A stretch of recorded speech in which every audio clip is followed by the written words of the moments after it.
It's really important to take care of your people as best you can. I don't want things to be bottled up and then blow up later. So if there's a problem going on, I need to know about it. If there's something good going on, I need to know about it. When your doctor trusts you and empowers you, is better for the whole office in general. It's better for the patient because the patient trusts. So yeah, I can't say that it's one size fits all. It really is a whole group of people with different interests. So, how do you handle stress or tough days so the morale doesn't drop? Hi, everyone, and welcome to Real Talk Beyond the Dental Chair. My name is Inma, and I am so excited you're here with me today.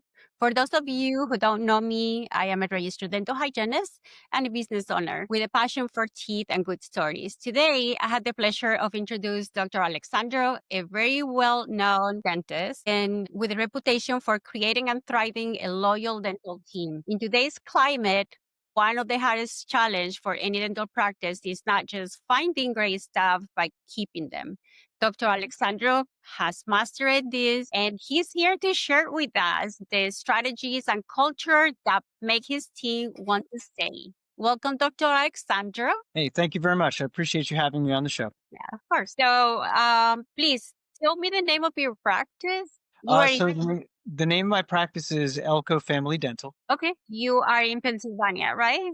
I am. Great. So for all of you that need a dentist, that you're looking for a dentist and a good practice, you can go there. And also, can you tell us a little bit about your practice and your team? How long have you been working together? So that depends on the team member. I've been with the practice for about 13 years now.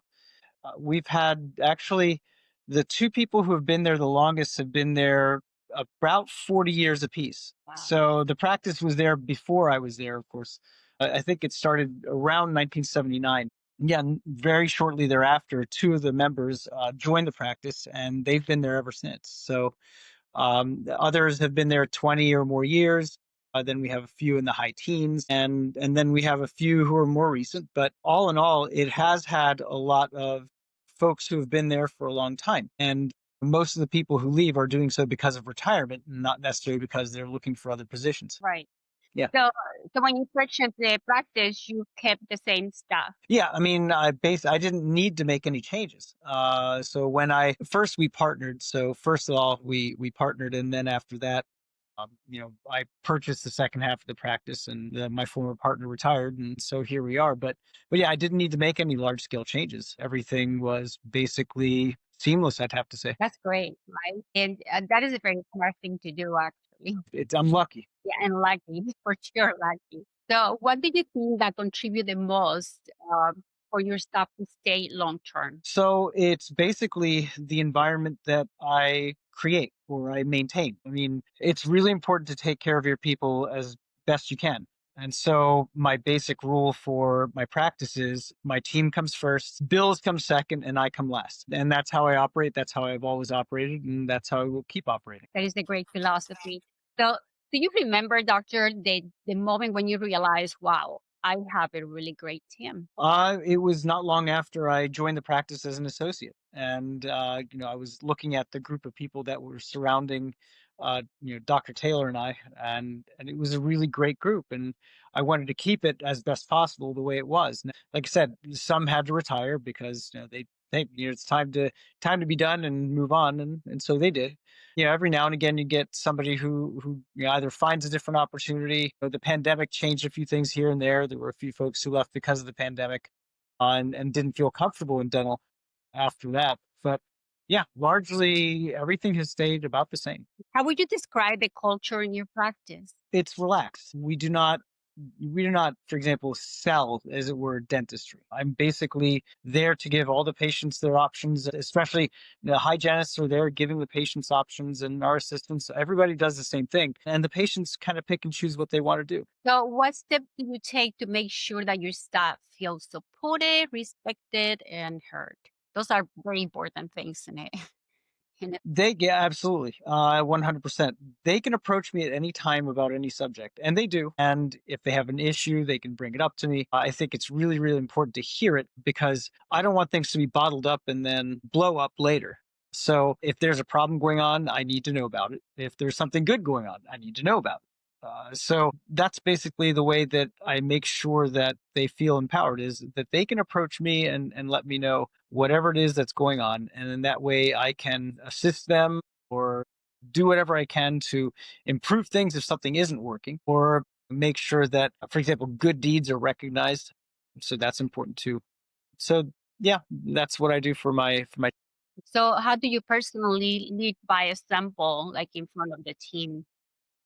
Because that is Well, very important. I feel like, when you have systems in place and when, when you're the dealer, the leader, I'm sorry, people look up to you. that I agree. That is something that, again, if there is an issue, I don't sit on it. I have to really get after it right away, because if I sit on it, then it might seem, if it's important to somebody, it might seem that it's not important at all. And so, if you're too passive about it, then, well, that kind of brews possibly resentment depending on the situation. So you can't be passive. You can't take too long. You have to kind of, make sure that you do things quickly. Yeah, I agree with that. It's very important. So, what strategies do you usually use to keep your people motivated and excited about coming to work? Sure. Well, in my case, for example, I'll bring surprises, or I'll order surprises and have them delivered to work, and that makes the team pretty happy. So I'll do that. We kind of incorporate different things into our schedule. For example, we have an upcoming ice cream day where we kind of end the day early, and then we all go get ice cream at a local place. So those are some of the things that we do. That is very cute. So, you actually socialize with your team outside of the practice. So yeah, I mean, in a group setting, yes. Setting, So yeah. we'll all go together.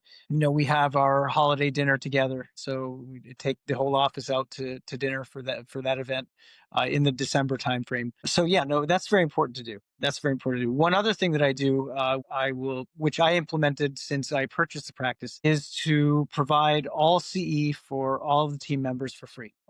So whatever CE they want to do, they get. Wow. That is amazing. Do you also provide, for example, like an allowance for uniforms and things like that? Yes, they get an allowance for uniforms, so that's another way. That's a small help. I mean, most of them already have uniforms if they come on board. But yeah, they do get an allowance. If they don't happen to have the necessary items, then okay, we give an allowance so that they can get them. I do offer for full-time members healthcare insurance if they choose to get it. We have a simple IRA in place if they choose to get it. So we have a number of different perks. So you said you encourage continued education and professional growth. What kind of Yes. freedom do you give to, for example, your hygienist? I didn't understand the question. I'm sorry. What kind of freedom do you give your hygienist? I mean, do you trust her completely that she is capable of do a treatment plan, or how do you? So what I do whenever I enter a room where I'm gonna about to do a hygiene check for a patient, I sit down, I talk with the patient a little bit, and then as I begin my own oral cancer screening, I then ask the hygienist, "Is there anything I should know?" And the hygienists all know that they can tell me, "Yo, doctor, would you please look at XYZ?" And that's what I'll focus on. Maybe something came up in a discussion between the patient and the hygienist, and they'll bring it up, and so then we have a discussion about whatever that happens to be. So no, it's very important to listen to the hygienists. I always do. I always have, even as an associate at this practice and at other practices. I think that's the hygienists have spent the most time with the patient, so they have an idea of what's going on. Exactly. That is true. Yeah, I had that experience too, and I can say that it works the best when your doctor trusts you and empowers you. It's better for the whole office in general. It's better for the patient because the patient trust, you know, is better for you because it makes your work easier, and it makes them better for us because we want to work for somebody that actually appreciate us, Yeah. and Oh, trust our knowledge. So absolutely. Yep. it's great that you're doing that. Yeah, thank you. Yeah, of course. So how do you keep your office from falling into the same routine? You already said that you do ice creams and all of that and do give Right. leadership. Is there anything else that Like if let's say that is somebody's birthday. Oh yeah, no. Birthdays will all pitch in. There have been, for example, meals. Everybody brings something to lunch, so we have a special luncheon. So we've done that before. Birthdays. I actually personally recognize. I typically give a gift card to each individual whenever it's their birthday, so they get something for their birthday. Yeah, I think it's very important to do. Yeah. You're also very involved with social media, so I'm sure that your office is far from boring, right? Well, it depends. I mean, we have some of our team members are not on any social media at all. Oh, And some are, yeah. So it's kind of a wide spectrum. So yeah, I can't say that it's one size fits all. It really is a whole group of people with different interests. right. But don't they all participate? Like if you want to do something for social media or something? Most of them will. Some won't. They're camera Shy. shy. They're camera shy, so they don't want to be on any social media, and that's okay. I understand that. Okay. Of course, you have to respect that. So, how do you handle stress or tough days so the morale doesn't drop in your office? Well, we will all have tough days. Every individual and every practice will have a tough day. So you just keep on coming back and encouraging people. If I need to have a talk with somebody quietly, that's fine, and be encouraging, not in a bad way. I don't think I've really had a bad talk with anybody. Certainly not at the office. I won't do that. So yeah, it's just a question of handling it and then pushing forward because there will be better days ahead. Right. Yeah. The thing is that there's so many people working in a dental practice that anybody can be going through something personally or Yes. something that has happened with a patient, and maybe I don't know, it's not like anything wrong, but sometimes we can take things a little personally, you No, I know? agree. I know. I've seen that. I absolutely, 100% agree. Where, maybe a hygienist is with a fairly disagreeable patient, and that does occur. So I've had that happen where the hygienist just stepped out of the room and was away for a little bit and then came back, and that's perfectly fine. Just the hygienist will signal to me, "Hey, get in here," and so I will, and then they'll leave for a bit and then come back. And yeah, so I'm happy to do that, especially when usually I know who the patients who can be a little bit more demanding are. We don't have many. We're lucky. We don't have too many of those, but they're there. And they're there for every practice. And I know that. They are. They are. Absolutely. I mean, yeah. And I think that when you are new, you are more prone to take things more personally. Like Yeah, as that's true. you are longer in the profession, then you realize this is not about me. It's Right. not what I did. What do you think about? I hear a lot about dentists and they're like really burned out because the patients might say, I hate being here, I hate dentists. Like, what would you say to dentists that feel like this nowadays? Well, I mean, I think burnout is a widespread phenomena. And so, what would I say? I'd say yes. I mean, try to take care of yourself as best you can, because yes, we hear that. Each and every one of us hear that. I'm not going to say every day, but hey, I hate the dentist. Yes, I do hear that. Everybody hears that. Each and every one of us. I'm sure that hygienists hate to hear that in the chair as well. I hate being at the dental office. I mean, although most people are happier to be in a hygienist chair than in the dentist chair, as far as I know. But yeah, it's tough. And I just say, it's part. Unfortunately, it's part of our profession. We can't escape that. We're always going to hear that. So, to a certain extent, it's just try to find the time to take care of yourself, but also just try to find the ability to basically realize that we're going to hear this, and it's just going to be part of our career. Exactly. I think that when a lot of patients say that I hate the dentist or I hate being here, I don't take it personally because I don't feel that is directed to us personally, No, right. professional. I think that is more directed to their own experience, you know? Yes, I agree. Yeah. I agree. They don't like the dentist for the reason because they probably had a bad experience in the past. Maybe when That even could be trial, and they carry that burden. So, it's good to just recognize that and let the patient carry their own burden, not get involved with that, not to very wrap true. Yep, on very work. true. So anyway, so how much autonomy do your office manager, assistant, and hygienist have in decision making of like the Okay. of the office? Well, the interesting thing is we don't have an office manager. So No, you're the no. office manager? No official office manager. We had, I guess, prior when my partner was practicing, his wife, who was a hygienist, kind of acted as an informal office manager. But ever since then, when he retired, she actually retired first, and then he retired. So we haven't really had an office manager. Our hygienists have a fair amount of autonomy. So they go ahead and they see our patient. And if they're recommending scaling root planing, and they've done probings and say, look at these, maybe it's limited 1 to 2 teeth, or maybe it's the whole quadrant. I say, yeah, sure, absolutely. If that's what we need to do in order to get the health back, then please, by all means, put it in the treatment plan, present it to the patient. If they say yes, great.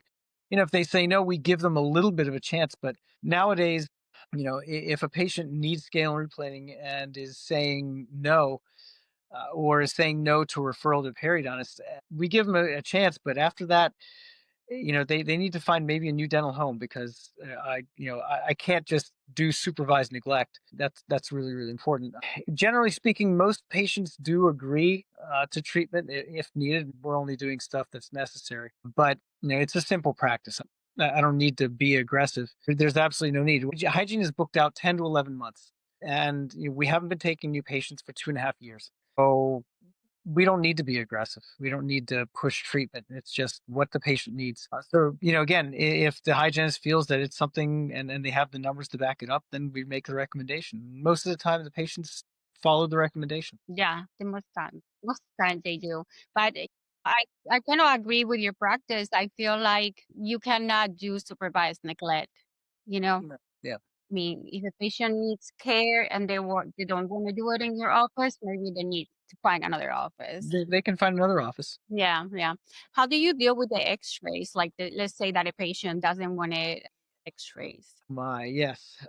We have that.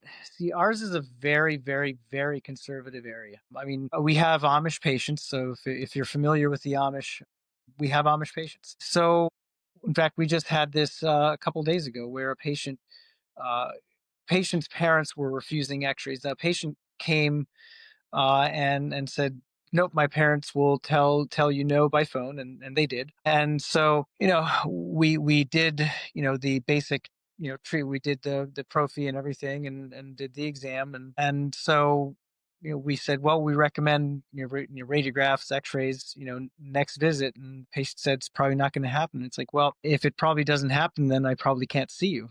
So I'm at that point. That the last X-rays had been 5 years prior. Again, this patient had not been to the office in, think about 3 or 4 years. And so, we're like, okay, well, it's like we can't diagnose, we can't tell you everything's fine unless we have them. And so Right. so I've kind of moved in that direction, and I'm kind of standing my ground. And if a patient leaves because of that, a patient leaves because of that. I'm not, there's no shortage of patients in our area. And so, if they want to find a dental home that doesn't want to take X-rays for them, then okay, so be it. Right. Yeah. Yeah, because you're pretty much like blindfolder, if you don't sometimes people don't understand that we can't see in between the teeth. So Right, exactly.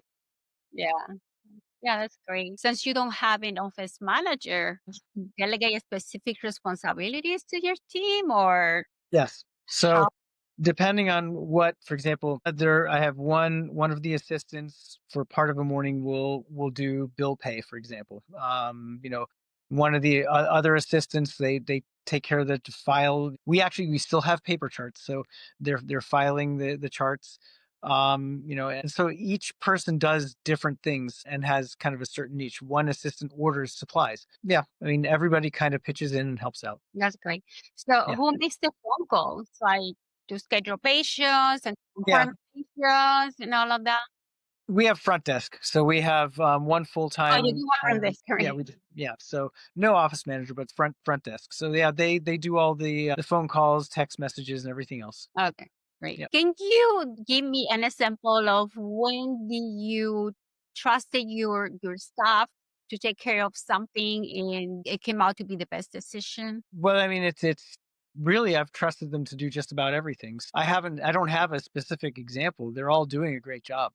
I really, yeah, I can't point to something in particular. I just can tell you that each and every one of them really comes in and works their hardest to do their best, and they've all delivered. If there were gonna be any changes in the office or maybe any products that you wanna purchase or any new, I don't know, strategy or something, do they all have an input? How do Sure. you feel about. So, if there's something new, somebody will propose it. And typically, I'll listen. And if other team members know about the product, then they'll put their input in as well. And we'll kind of come to a decision together as a group. So yeah, I mean, I do listen to everyone. I want to make sure each person is heard. And if they have something new and exciting, then we definitely want to hear about it and see how well it could work for our office. Well, have you had any issues ever, like, trying to keep your staff happy? It seems like you don't, right? Well, I mean, you could say it depends on the day. If it gets too cold, everybody complains it's too cold. Our building is an old building. It's an 1855 schoolhouse. So, yeah, in the winter there are times where it can get a little bit drafty, and so trying to keep the temperature right seems to be the biggest fight of them all. I think that that is always a struggle in the dental. Like, it doesn't matter It where is. you are, right? It is It's like the front desk is always cold or cold. it's They're hot. freezing every day. They're freezing. It's funny. Even they either freeze us to death or we are like sweating bullets, like one of those. Well, yeah, there's that too. In the summers, it can get hot, and the air conditioner can sometimes struggle a little bit to keep up. Yeah, Yeah, especially in old business. it's an old structure. But I'm telling you, I've been working in new ones and we always have the same issues with the Same same. issue. Yeah, Okay, that's fun. it's an ongoing struggle. So doctor, what would you say to those dental offices that are struggling to hire or retain. This is a great question, and I hear it in a lot of different circles. Struggling to retain has become a question primarily of environment, office environment, but pay also becomes an important thing, an important issue for any team member, whether it's assistant, EFTA, hygienist, you name it. So yeah, it really is a combination. But if I had to pick one, the one that overshadows them all, it's the environment. It's how the people are treated in the office in which they work. And if they are in a place which doesn't respect them, doesn't care about them, or that's what they perceive, then they're very likely to leave. Now, the pandemic kind of brought about a really weird set of circumstances. And that's where I'm going to say that there is, I'm not going to call it quite a shortage, but it's a slight reduction in the workforce in both hygiene and assistant workforces, where those folks who are close to retiring maybe retired a few years early, thinking, well, okay, I may as well do it now because you never know what's going to happen. And I don't blame them one bit. I think that if I were in that kind of a circumstance, I might have done the same thing. But and then it brought about maybe fear of working in the dental field. So some people may have considered it and then shied away because, well, COVID was what it was. Nobody understood it at the time, and so they were, the folks were afraid of getting COVID and having irreversible type of, well, body changes, as it were. And again, I don't blame them one bit. I mean, nobody knew about it. Nobody knew what was going to happen. So less people came into dentistry, more people left, and there you are. You had a little bit of a gap, and that's probably just persisted. Now, again, pay has become an issue because, of course, inflation, went through the roof, and so people wanted to be able to keep up to afford things. Again, don't blame them one bit for that either. So a whole bunch of stuff happened. Now, like I said, though, it all comes back to environment. If you don't treat your people right, they're not going to stay. No, for sure. I mean, I think that that part of the problem was also, like you say, during COVID, right?